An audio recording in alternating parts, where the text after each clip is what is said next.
muchas gracias por estar aquí con nosotros.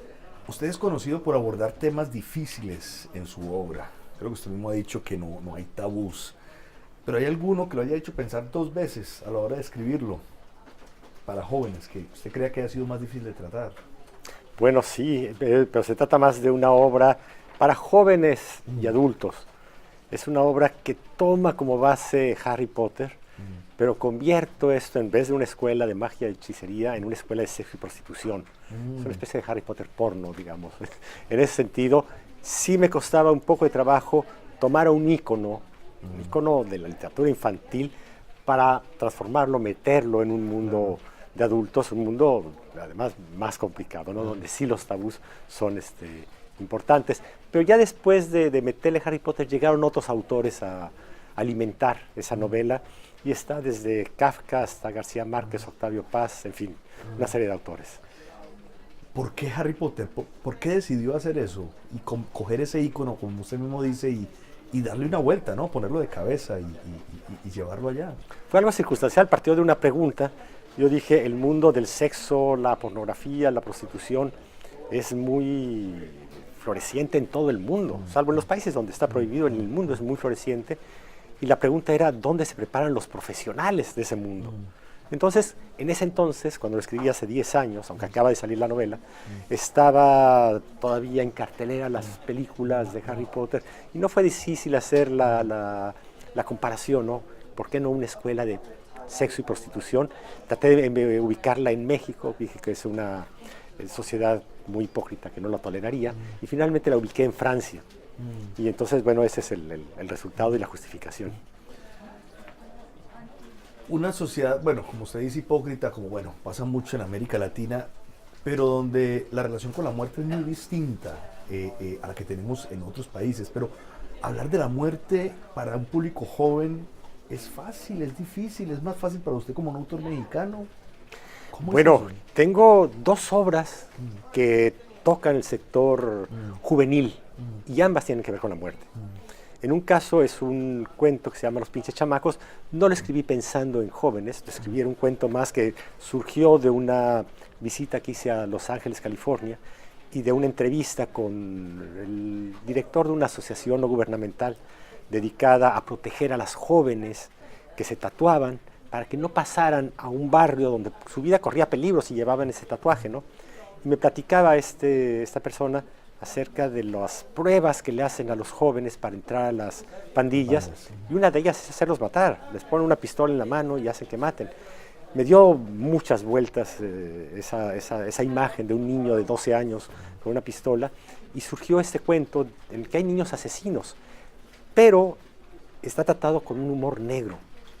Y ese humor negro hace que la risa sea nerviosa, y cuando lo confronto con jóvenes, digamos a partir de los 15 a los 18 años, más o menos, surgen como temas el lenguaje, en primer lugar, la violencia y la muerte, y el humor negro como una manera de poder ver la muerte y la violencia. Y el otro es una pequeña novela que acabo de publicar, ya con mucho menos humor, y donde sí el concepto de la muerte está presente, a través de la depresión. Usted ya tiene una obra consolidada y lleva muchos años escribiendo. Ya se puede hablar de generaciones de lectores. Y yo he visto que padres, por ejemplo, hablan de cómo les recuerdan cuando alguien, por ejemplo, pone en YouTube sus obras leídas, o hablan de ellas a sus hijos. ¿Hay un cambio de esas generaciones en la comprensión de estos temas? ¿Usted lo nota? ¿Es distinto cuando usted escribía hace 30 años para los padres de los jóvenes de hoy a como lo hace hoy? Sí, siento que hay un cambio muy distinto en los temas. En primer lugar, los temas a tratar.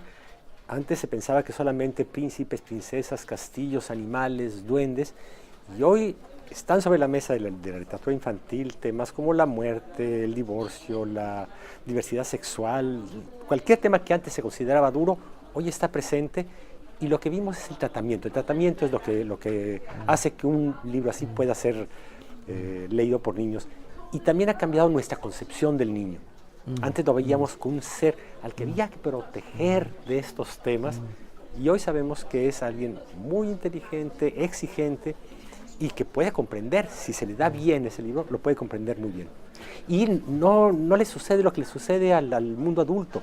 El mundo adulto se asusta y censura muchos libros que el niño sí sabe diferenciar muy bien. Esto es la realidad y esto es ficción. No los voy a confundir. Increíble, y creo que el niño ¿no? sí lo sabe hacer. Increíble que el niño, como usted dice, sepa diferenciar más la realidad de la ficción Así que el es. adulto. Han estado prohibidos Harry Potter, Roald Dahl, por hablar de otro de los grandes autores. Huckleberry Finn fue censurado por otras razones, ¿no? Pero los niños saben diferenciar mucho mejor que los adultos. Usted es el autor, digamos, de literatura infantil y juvenil más conocido de México y uno de los más conocidos de América Latina. Hay temas específicos de nuestra región. ¿Cómo ve usted cuando se compara, por ejemplo, con autores de, no sé, de África, con autores de Europa del Este, donde usted ha sido traducido y leído? ¿Difieren los temas? ¿Se tocan algunos temas? ¿Cómo es eso? Bueno, creo que ahora sí se ha globalizado mucho. Pero partamos de otra idea. Creo que en México y en los países hispanoamericanos leemos todo. Leemos lo que sucede en Inglaterra, en Italia, en Checoslovaquia. Si el texto nos llega, nosotros lo leemos y lo disfrutamos. Eso no sucede al contrario. Normalmente los mercados son mucho más cerrados en Europa, por lenguas también, ¿no?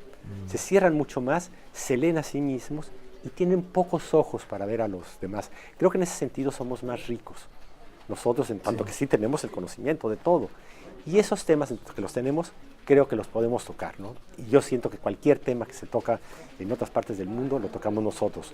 Por ejemplo, un tema que antes pudiera parecer muy difícil para un libro para niños, el secuestro.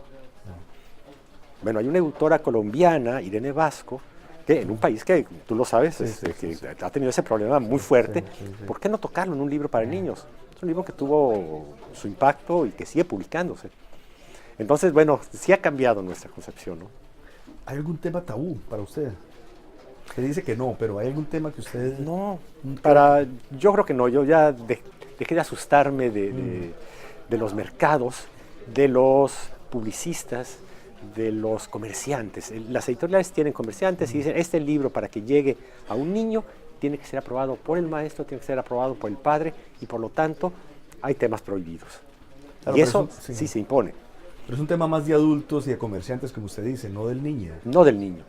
Y el libro más exitoso que tengo, que escribí, La peor señora del mundo, publicado hace 22 años, 23 años van a ser, fue dictaminado con 3 dictámenes negativamente. Dijeron, ese libro no puede pasar. Los niños no pueden recibir un libro de este tipo. Y con el paso del tiempo vimos que ese libro se volvió el libro más exitoso de la editorial. Y ahora, esos padres que prohibían y que reclamaban a la escuela cuando esos libros se presentaban, ahora los compran para ellos mismos. ¿Lo ha sorprendido alguna reacción de un niño ante alguno de sus libros? ¿Hay algo que usted diga, una frase, una historia, algo que a usted lo haya tocado? Siempre dicen cosas que me tocan.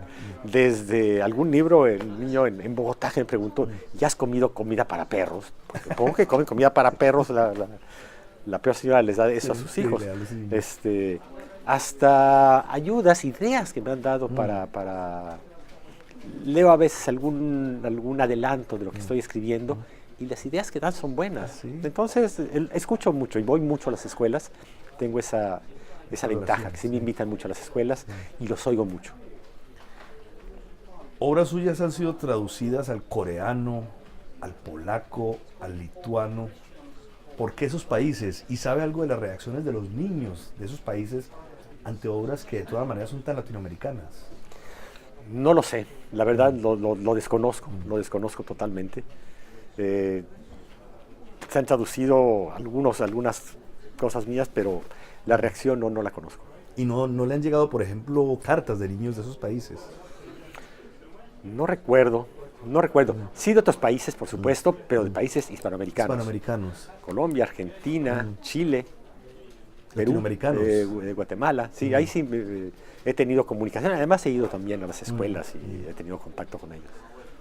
Usted también ha escrito poesía. hay una correspondencia secreta entre la poesía y la literatura infantil y juvenil. ¿Usted encuentra eso? Que hay algo que un fondo común, hay algo que los hermane. No lo sé, empecé escribiendo poesía.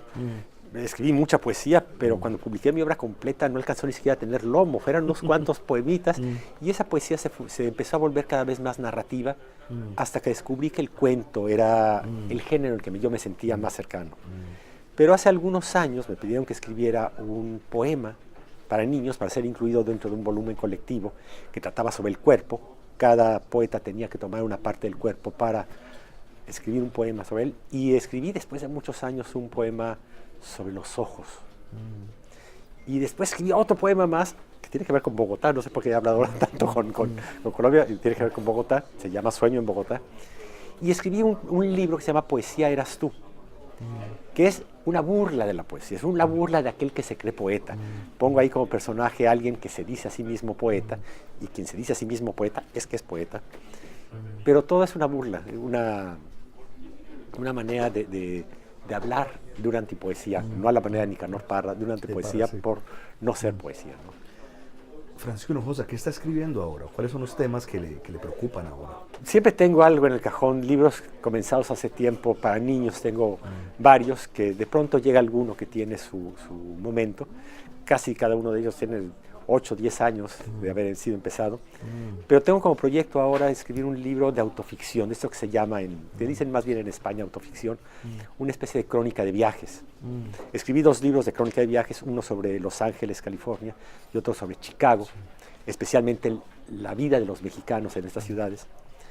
Y he viajado mucho y siempre tomo notas, entonces estoy haciendo como una recopilación de notas de viaje, y ese es el proyecto que me tiene ocupado por ahora. ¿Y algún libro de ficción para adultos?